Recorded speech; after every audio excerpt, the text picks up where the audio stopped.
अपन पहले वीडियो में ब्रायोफाइटा के कैरेक्टर पढ़ चुके हैं। आज अपन पढ़ेंगे ब्रायोफाइटा का लाइफ साइकिल। इससे पहले मैं आपको दो बात बताऊंगा। ब्रायोफाइटा का पादप काय होता है, युग्मकोद्भिद। दूसरी बात याद रखना, ब्रायोफाइटा का लाइफ साइकिल होता है हैप्लॉइड। ये दो बात याद रखना। अब अपन ब्रायोफाइटा का लाइफ साइकिल स्टार्ट करेंगे, तो ध्यान से समझिए।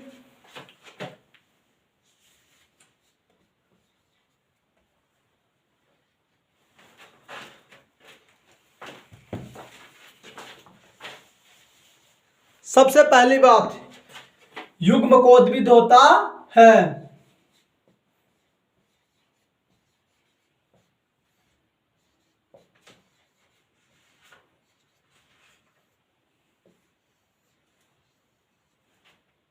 ये युग्मकोद्भिद होता है। इसको दो भागों में बांटेंगे।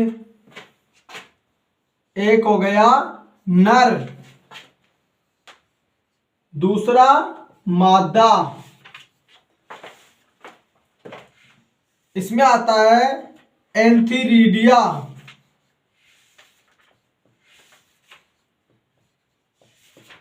एंथीरिडिया।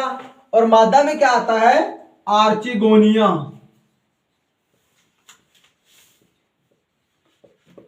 आर्चिगोनिया।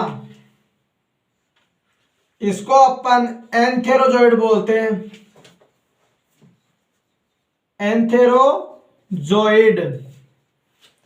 इसको क्या बोलेंगे अपन, एग या अंडा।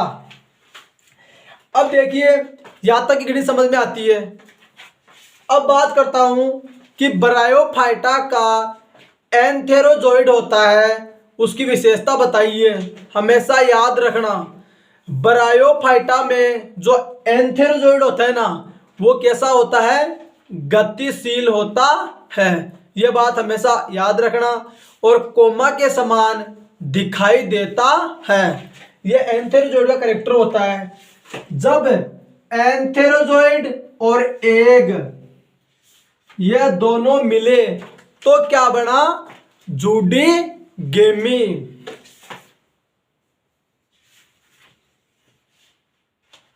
जूडीगेमिट। ये क्या बन गया, जूडीगेमिट। जूडीगेमिट क्या होता है, मान लीजिए ये जल की सतह है, यहां पर क्या है, अंड है। तो ये जो नर युग्मक होगा वो जल की सतह पर गति करता हुआ इस अंड से जुड़ जाएगा, उसे बोलते हैं जूडीगेमिट्स। मान लीजिए ये क्या है, नर युग्मक है। यह नर युग्मक है। ये जो मेरा हाथ है वो जल की सतह है, और ये जो कोट है ये क्या है, यह है अपना अंड। ये इससे जुड़ेगा। इससे जुड़ने को क्या बोलेंगे अपन, जूडीगेमिट्स। दोबारा बता रहा हूं, नर युग्मक का अंड की द्वारा जुड़ना या अंड से जुड़ना जल की सतह पर। एक बार फिर बता रहा हूं, नर युग्मक का जल की सतह पर गति करते हुए अंड से जुड़ने की प्रक्रिया जूडीगेमी कहलाता है। यह आगे क्या बन गया, युग्मनज। क्या बन गया आगे, ये युग्मनज। अब युग्मनज से क्या बना, युग्मनज से बन गया भ्रूण। भ्रूण से क्या बना, बीजाणुद्भिद।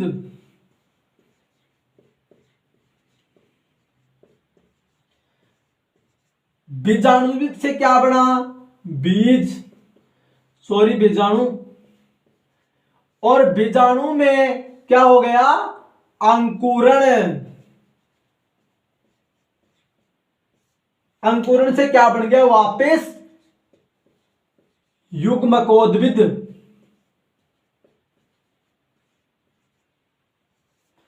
ये इसका क्या हो गया, लाइफ साइकिल। अब एक याद रखने वाली बात बताता हूं, जो ब्रायोफाइटा होता है ना, उसका पादप काय कैसा होता है, हैप्लॉइड। तो यहां क्या आएगा, एन हैप्लॉइड। अपनी ये बात समझ में आती है कि हैप्लॉइड होता है, ठीक है। लेकिन युग्मनज क्या होता है, डिप्लॉइड।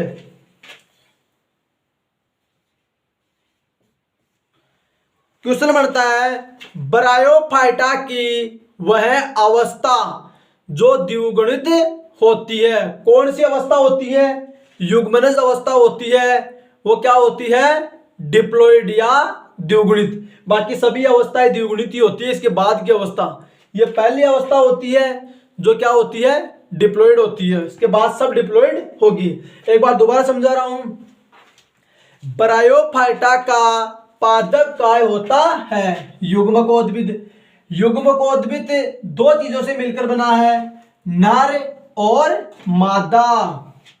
नर को अपन बोलते हैं एंथीरिडिया, और एंथीरिडिया से फिर क्या बना, एंथेरोजोइड।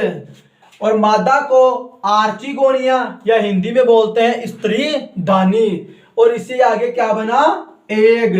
जब एग और मादा का तो एग और नर का एंथीरिडिया दोनों आपस में मिले, क्या बना, जूडी गेमिट्स। जूडी गेमिट्स से आगे क्या बना, युग्मनज। युग्मनज का मतलब है कि नर और मादा मिल गए, कहने का मतलब है कि अंड और स्पर्म ये मिले, युग्मनज बना। युग्मनज से आगे क्या बन गया, भ्रूण बन गया। भ्रूण से फिर बीजाणुद्वित बना, और बीजाणुद्वित से क्या बना, बीजाणु। जो बीजाणु बना उसमें क्या हो गया, अंकुरण। और अंकुरण से लास्ट में वापस कौन सी अवस्था बन गई, युग्मकोद्भिद अवस्था। ये हो गया ब्रायोफाइटा का लाइफ साइकिल। अब अपन पढ़ेंगे ब्रायोफाइटा के लाइफ साइकिल से क्या क्या क्वेश्चन बनते हैं, वो क्वेश्चन बताता हूं अब आपको। अब स्टार्ट करते हैं मुख्य बातें। क्वेश्चन आएगा, बीजाणुद्भिद पीढ़ी की प्रथम कोशिका होती है। बीजाणुद्भिद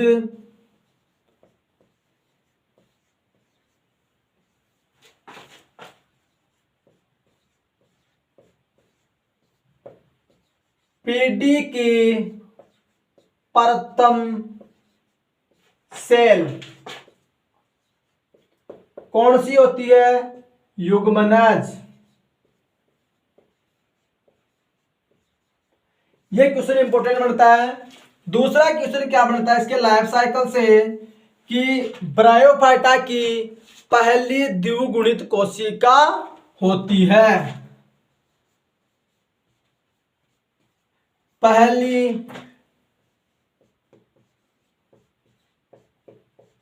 डिप्लॉइड सेल कौन सी होती है, युग्मनज। ये तो आप याद ही रख लेना, बहुत ही इंपॉर्टेंट है। युग्मनज पहली द्विगुणित कोशिका है। अगला क्वेश्चन बनता है, ब्रायोफाइटा का पादप काय बटा होता है या बीजाणुद्भिद बटा होता है।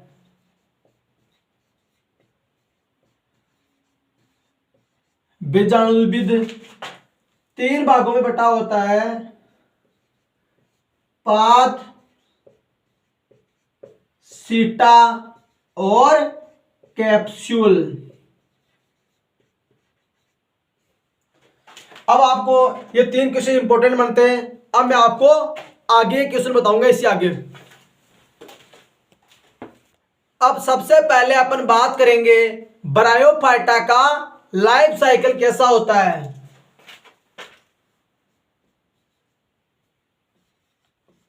हैप्लो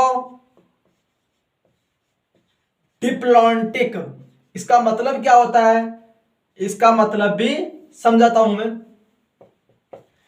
होता क्या है कि युग्मकोद्भिद होता है ना, उसमें तो क्या होता है, हैप्लॉइड। और जो बीजाणुद्भिद होता है वो क्या होता है, डिप्लॉइड होता है। समझ गए मेरी बात, कि युग्मकोद्भिद होगा तो अगुणित होगा, और बीजाणुद्भिद होगा तो क्या होगा, डिप्लॉइड। इसीलिए इसे बोलते हैं हैप्लोडिप्लॉन्टिक, मतलब युग्मकोद्भिद।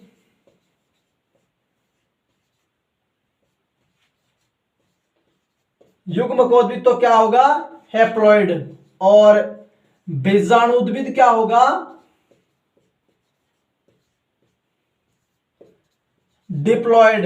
इसीलिए इसे हैप्लोडिप्लॉन्टिक बोलते हैं। आगे ब्रायोफाइटा में बीजाणुद्भिद होता है वो 2n होता है, और युग्मकोद्भिद क्या होता है, n।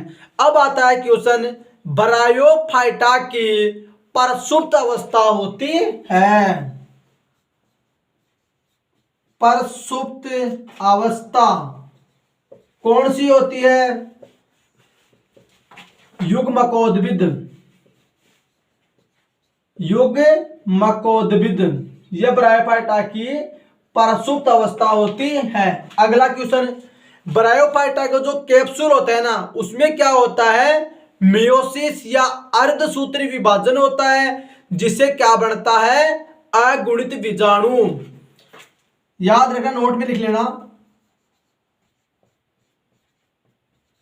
कैप्सूल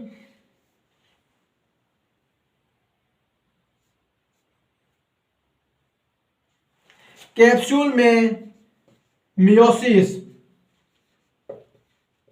और मियोसिस होने से क्या बनेगा, मियोसिस होने से बनेगा अगुणित बीजाणु। एक क्वेश्चन और याद रखना, ब्रायोफाइटा की ऐसी कौन सी अवस्था होती है जो अप्रकाश संश्लेषी होती है, युग्मकोद्भिद। ये हमेशा याद रखना। एक बात और बताता हूं, याद रखने बात वाली है कि ब्रायोफाइटा का जो बीजाणुद्भिद है वो किस पर निर्भर करेगा, युग्मकोद्भिद पर।